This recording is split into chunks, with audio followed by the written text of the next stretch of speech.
How's it going today, everybody? I just got a real quick video here of a how-to replace your factory fender badges.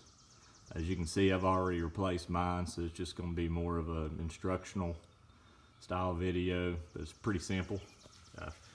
First thing is you pop your door open here. You got this little crack. You can see you can get a hold of the back corner of the fender badge. What you do first, you heat the area up real well with a hair dryer, probably about a minute, and get it warm enough to do it. Then you can grab it about the back corner and peel it off.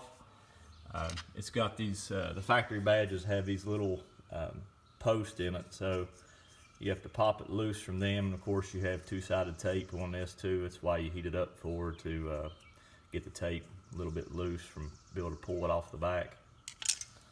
So you peel that off.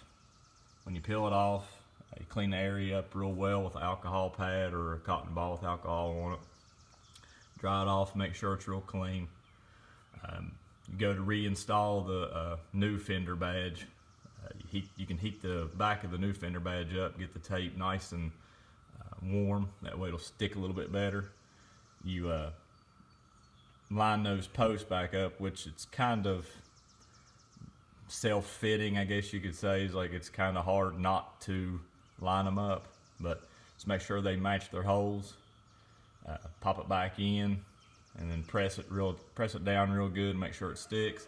If you do the titanium badges, these don't have the retaining post on them, so you're just two-sided tape only on those, but works well, no issues there.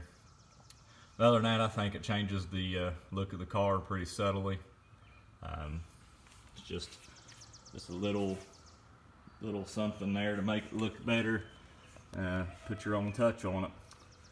But I appreciate you watching, and if you will, please leave a like and/or subscribe. Thank you very much.